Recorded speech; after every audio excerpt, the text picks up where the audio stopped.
राधे राधे दोस्तों। आज की कहानी बहुत ही ज्ञानवर्धक और सुनने लायक है। प्यारे दर्शकों, हम एक विधवा माँ की कहानी लेकर आए हैं जिन्हें स्त्रियों के पति गुजर जाते हैं, उन पर क्या बीतती है, सुनो। आज की कहानी दोस्तों मध्य प्रदेश से है। किसी गांव में एक परिवार रहता था। 4 बेटे थे, 2 बेटियां थी। 4 बेटों की शादी हो गई थी और दोनों बेटियों की शादी हो गई थी। बेटियां अपनी ससुराल में थीं और बेटा अपने बहुओं के साथ थे। उनका पति मर चुका था। एक दिन उस बूढ़ी माँ ने 4 बेटे थे और 4 बहुएं। उनमें से छोटी बहू से कहा, बहू, कपड़े ठीक से नहीं धुले हैं, इन्हें दोबारा धुल दो। यह सुनते ही बहू लाल बबूला हो गई। बहू बोली, ज़्यादा साफ धोने हैं तो खुद क्यों नहीं धो लेती। सास ने कहा, क्यों बड़बड़ा रही हो, 2 ही कपड़े तो हैं, इन्हें पानी में निकाल दो। इतना सुनते ही बहू भड़क जाती है और बातों ही बातों में रार बढ़ जाती है। प्रिय दर्शकों, अब तो बहू चप्पल निकाल कर, अपने पैर से चप्पल निकाल कर सास पर फेंकती है। जब बहू ने सासू माँ के ऊपर चप्पल फेंक के मारी तो सासू माँ ने अपना सर नीचे कर लिया तो चप्पल ऊपर से निकल गई। यह घटना बूढ़ी माँ के लिए बहुत ही दुखदाई और शर्मनाक थी। यह देखकर बिल्कुल सुन्न हो जाती हैं, बिल्कुल चुप हो जाती हैं। अपनी फटी फटी आँखों से कुछ देर बहू को देखती रहीं और शांत हो गईं। चुपचाप खड़ी रहीं। काफ़ी देर खड़ा होने पर वह अपने कमरे में चली जाती हैं और वहाँ जाकर अपने बिस्तर पर गिर जाती हैं, जैसे उनके शरीर से जान निकल गई हो। कविता जी की बहू उनके साथ यह व्यवहार करेगी, उन्होंने कभी कल्पना भी नहीं की थी। पति को मरे अबे 3 महीना भी नहीं हुए और उनके साथ यह व्यवहार। अब तो वो पति को याद करके रोने लगी। प्यारे दर्शकों, उनके हृदय में तूफानों की आंधी चल रही थी। कविता जी को इतना दर्द, इतनी पीड़ा हो रही थी, यदि वो पहाड़ होता तो पहाड़ भी टूट टूट कर बिखर जाता। सोचने लगी, यही दिन देखने को रह गया था, औलाद के हाथों मार खाना। मेरा बेटा भी वहीं खड़ा देख रहा था। अब सोच तो मुझे इस बात का है कि मैंने अपने लड़के को 9 महीना पेट में रखा, लेकिन वह बहू तो मेरी दूसरे की है, दूसरी पराई है। लेकिन लड़का तो मेरा अपना था। लेकिन लड़का वहीं खड़ा खड़ा देखता रहा। उसने बहू से एक शब्द भी नहीं कहा। हे धरती माता, आज मुझे ये दिन देखना पड़ रहा है। तू फट जा और मैं उसमें समा जाऊं। और रोने लगी, मेरे पति मुझे यहाँ छोड़कर क्यों चले गए। मुझे भी अपने साथ ले जाते ताकि मुझे ये दिन न देखने पड़ते। बूढ़ी माँ कविता चौधरी अपने रोशन पति चौधरी को याद करके और भी रोने लगती हैं। कविता जी सोचने लगती हैं, जब मैं इस घर में ब्याह के आई तो क्या था इनके पास। एक मिट्टी का कमरा और एक मिट्टी का आंगन था, उसे मैं लीपती और पोतती थी। बाहर भैंसें बंधी रहती थीं, मैं पूरा दिन काम करती थी और मेरी सासू माँ इतनी तेज़ थी, एक काम ख़त्म नहीं होता तो न दूसरा बता देती। मैं एक पैर पर खड़ी रहती, पूरा दिन काम करती। कभी भैंसों का काम, कभी घर का काम, कभी रोटी बनाना, कभी चौका, कभी चूल्हा। मैं सारे दिन एक पैर पे नाचती रहती। मुझसे कभी गलती भी हो जाती तो मैं सोचती, आज मैं सासू माँ का सामना कैसे करूँगी। मैंने अपनी सासू माँ को कभी पलटकर जवाब नहीं दिया। आज भगवान, मेरी ये क्या दशा हो रही है, अपने ही बच्चों से, अपनी ही बहू से। मेरे 6 बच्चे हुए थे भगवान, 4 लड़के और 2 लड़की। मैंने अकेले उनकी परवरिश की। मैंने बच्चों की परवरिश की, कभी भैंसों का काम, कभी घर का काम, कभी बच्चों को पालती। प्यारे दर्शकों, बूढ़ी माँ कविता यह सोच रही थी, मेरे पति भैंसों का बेचने का काम करते थे, जिससे उन्हें अच्छा मुनाफा होता था। वो भैंसें बेचते थे और मैं भैंस का दूध बेचकर घर का खर्च चलाती थी। और हम दोनों कड़ी मेहनत करके अपनी आर्थिक मजबूती करने लगे, अपनी आर्थिक स्थिति मजबूत करने लगे। धीरे धीरे हमारी मेहनत रंग भी लाई। हमने आर्थिक स्थिति अपनी सुधार ली और हम पैसे वाले हो गए। और हमने कड़ी मेहनत करके 4 कमरे बनवाए। एक कमरा हमने अपने लिए बनवाया था। रोशन चौधरी ने एक आम का बाग खरीदा और घर भी खरीदा, कुछ ज़मीन भी खरीदी थी। प्यारे दर्शकों, वो बूढ़ी माँ अपने पूरे जीवन की घटना अपनी आँखों में याद कर रही है। हमने क्या नहीं किया इस घर के लिए। जब आप जिंदा थे तो ना तो इस घर में कोई बहू बोलती थी, ना ही कोई बेटा बोलता था। तब हमारे बेटे भी हमारी बात मानते थे, बहू भी एक आवाज़ में दौड़ी चली आती थी। हमने अपने बेटियों की अच्छे घरों में शादी कर दी और लड़कों की भी शादी कर दी। सभी परिवार खुशी से जीवन बिताने लगे। अचानक एक दिन रोशन चौधरी के हृदय में दर्द हुआ, उनके सीने में दर्द हुआ।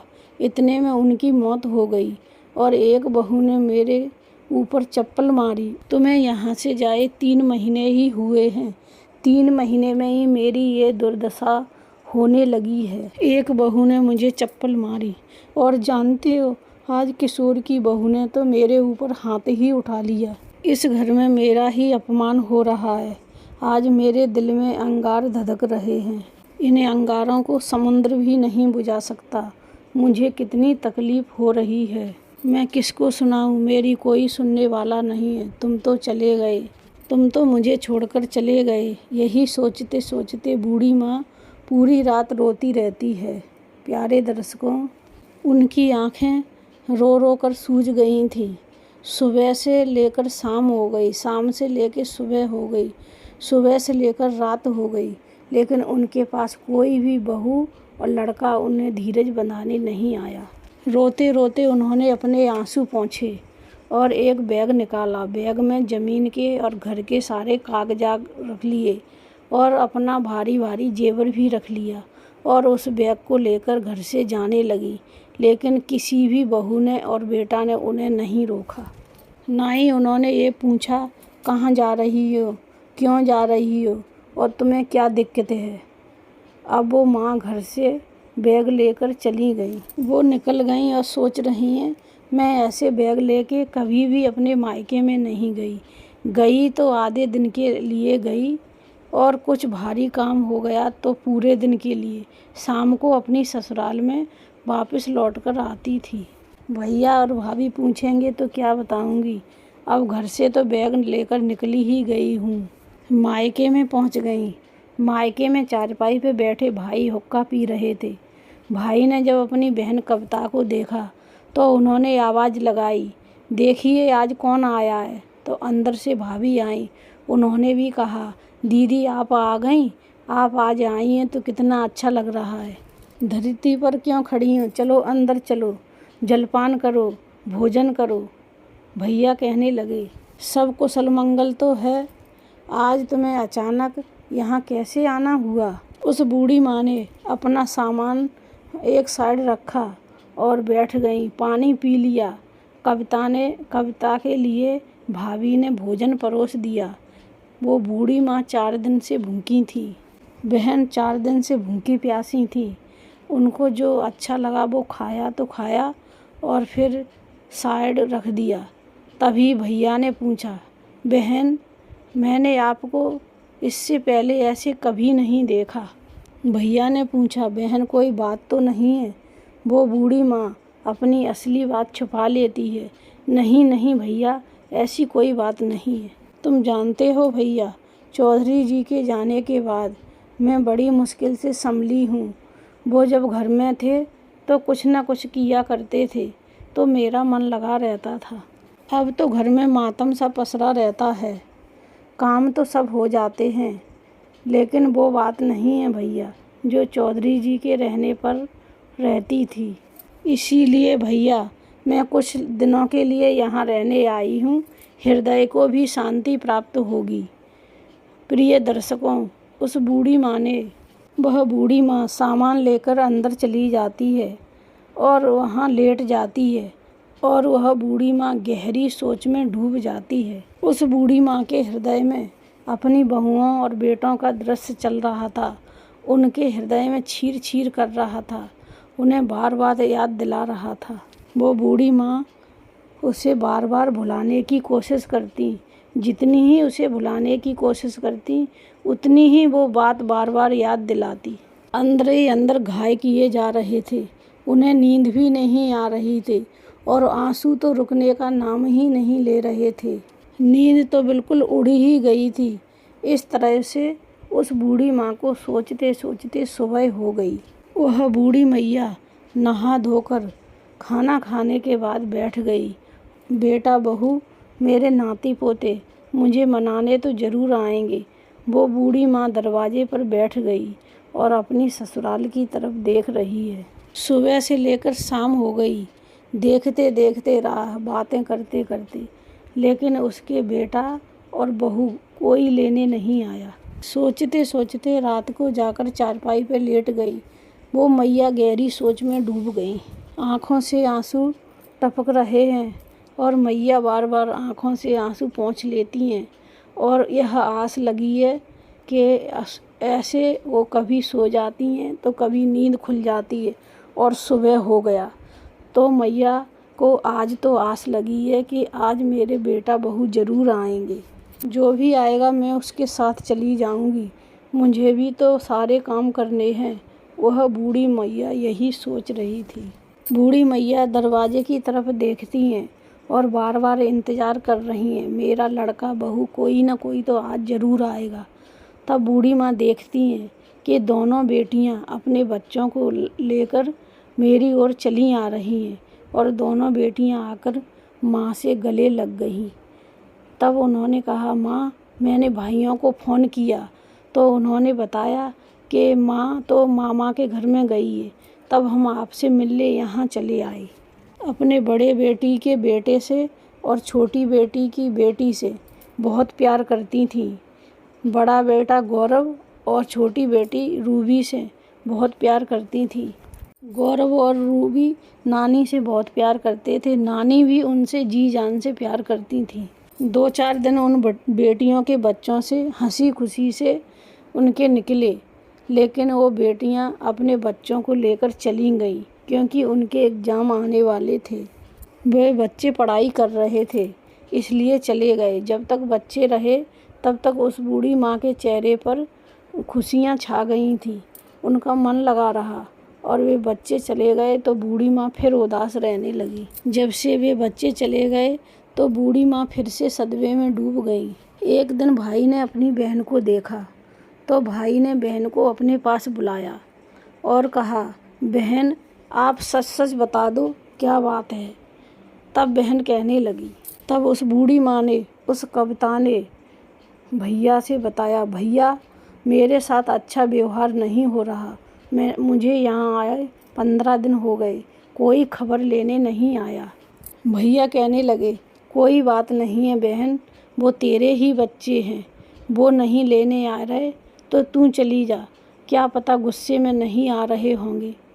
तो भैया के कहने से भैया से कहा, ठीक है भैया, मैं चली जाऊंगी, लेकिन मैं कल जाऊंगी, आज मैं अपने ताऊ के भैया से मिलके आऊंगी।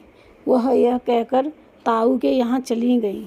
वह ताऊ का लड़का पहलवान था। वह लड़कों को पहलवानी सिखाता था। जैसे ही उसने बहन को आता देखा तो बहुत खुश हो गया और बहन के पास जाकर बोला, बहन, आप आ गई, बड़ी खुशी हुई। हमने सुना था कि आप आ गई, लेकिन मुझे काम से फुर्सत नहीं मिली, इसलिए मैं आपके पास नहीं आ पाया। आप आई तो मुझे बहुत खुशी हुई। फिर वो बहन के चेहरे की तरफ देखता है तो वो चेहरा देखकर बहन से कहता है, बहन, जब से जीजा जी गए हैं तुम इतनी गम में डूब गई हो, अभी तक उभरी नहीं है। क्या बात है बहन, बताओ। बहन, तुम बहुत थक गई हो, तुम्हारे चेहरे का रंग उड़ गया है। तो बहन के आंखों में आंसू आ गए। भैया ने बहन का हाथ पकड़ा और उन्हें अपने गले से लगा लिया छाती से और कहा, बहन, क्या बात है, बताओ, अभी तुम्हारा भैया जीवित है। तब बहन रोते रोते अपनी सत्य घटना बताने लगी। कि मेरे साथ मेरी बहू अच्छा व्यवहार नहीं करती, मुझे 4-4 दिन खाने को नहीं देती। मेरी बहुएं मुझ पर हाथ उठाती हैं, चप्पल मार मार के फेंकती हैं और मेरे बेटे कुछ नहीं कहते। यह सुन भाई को गुस्सा आ गया और भाइयों ने पहलवानों को तैयार किया और बहन से कहा, चलो मैं तुम्हारे साथ चलता हूँ, और जाकर बहन के घर पहुँच गया। बहुओं ने जब पहलवान मामा को देखा और बेटों ने तो थर-थर काँपने लगे और भाई ने कह दिया, 1 घंटे में इस घर को खाली कर दो, नहीं मेरे पहलवान तुम्हें मार मार के तुम्हारा भूसा बना देंगे। अगर तुमने घर खाली नहीं किया तो तुम्हारा कोना कोना सुझा देंगे। डर के मारे बहुओं और बेटों ने जल्दी जल्दी कोई कीमती सामान ले लिया और घर खाली करके चले गए। उस बूढ़ी माँ को वहीं छोड़ दिया और भाई अपनी बहन को वहाँ छोड़कर चला आया। जब बेटियों को यह बात पता चली तो उन्होंने अपने बच्चों को भेज दिया और कहा, जाओ नानी की सेवा करना। अब वो बूढ़ी माँ अपने पोता पोती के साथ बड़ी खुशी से रहने लगी और उसके पास जो ज़मीन जायदाद थी सब बेच दिया। जब बेटों की याद आती तो अब वो बूढ़ी माँ बिलख कर रोने लगती और कहती, मैंने 4-4 बेटों को जन्म दिया और मेरे 4-4 बेटों में कोई भी मेरे साथ नहीं रहा। बहुएं तो दूसरे घर की थीं, बेटे तो मेरे अपने थे, उन्होंने भी मेरा साथ छोड़ दिया। तो मैं ये धन दौलत किसको दूंगी जब मेरी बुढ़ापे में कोई सेवा ही नहीं करेगा। तो मैंने ये धन दौलत किसके लिए बनाई, मैंने कैसे मुसीबत से अपने बच्चे पाले थे, कैसे करके ये घर बनवाया था। यह सोचकर वो बहुत रोने लगी। कभी अच्छा कपड़ा न पहन सकी, कभी अच्छा खा न सकी। इसी दिन के लिए मैंने ये बच्चों को पैदा किया था, ये दिन देखने के लिए। गुस्से में माँ ने सब कुछ बेच दिया और प्यारे दर्शकों, एक छोटे से घर में जाकर बूढ़ी माँ रहने लगी। एक दिन क्या देखती है, उस छोटे से घर में 4 लड़की और 4 बहुएं और कहती हैं, माँ हमें क्षमा कर दो, हमने आपको बहुत दुख दिए हैं।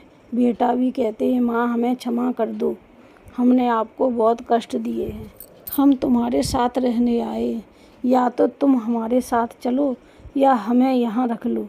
तब उस बूढ़ी माँ ने कहा, बेटा आज तुम्हें माँ की ज़रूरत पड़ी तो आप यहाँ आ गए। मैंने 15 दिन रो रो कर कैसे बिताए हैं, तब आपको हमारी याद नहीं आई। मैं 4-4 दिन चारपाई पे पड़ी पड़ी रोती रहती थी और बाहर बैठकर तुम्हारा इंतज़ार करती थी, राह देखती थी कि मेरा बेटा आज आएगा, मेरा बेटा आएगा। तब आपको मेरी याद नहीं आई। तुम लोग अच्छा अच्छा भोजन करते थे, अच्छा अच्छा खाते थे, तब आपने किसी ने नहीं पूछा कि माँ तुम खाओगी कि नहीं, भूख लगी है कि नहीं। आज तुम्हें हमारी ज़रूरत हो गई। माँ के हृदय से तो मैंने माफ़ कर दिया, लेकिन मैं तुम्हें माफ़ नहीं कर पाऊँगी। मेरे पास कुछ नहीं बचा, मैं एक लाचार विधवा औरत हूँ और बूढ़ी भी हूँ। उस बूढ़ी माँ ने कहा, बेटा आज मेरे पास कुछ नहीं है, मैंने सब कुछ बेच दिया। अब तुम्हारी मर्जी है, चाहे जहाँ रहो। 2-4 दिन की मैं और हूँ, मैं यहाँ से चली जाऊँगी, लेकिन याद रखो बेटा, जो तुमने मेरे साथ किया है वो तुम्हारे साथ भी होगा, सूत समेत होगा। तुम भी सास ससुर बनेगे। ये तो शुक्र है चौधरी जी मेरे नाम सब कुछ कर गए थे, नहीं तो तुम मुझको जहर दे के मार देते। मैंने सब कुछ बेच दिया, कुछ बचा है तो मैं रूबी और मोहन को दे दूँगी। तुम्हारी मर्जी है, चाहे जहाँ रहो बेटा। बेटा और बहुएं रोते रहे। माँ ने अपना फैसला सुना दिया। अब जो होना था सो हो गया। प्रिय भक्तों, कहते हैं ना, माँ की दुआ कभी खाली नहीं जाती और माँ की वो टाली नहीं जाती। बर्तन मांज कर भी 4-4 बच्चों को पाल लेती है, लेकिन 4-4 बच्चे एक माँ को नहीं पाल ली जाती। प्यारे दर्शकों, ये कहानी आपको कैसी लगी? यह एक सत्य कहानी, बूढ़ी माँ की कहानी है।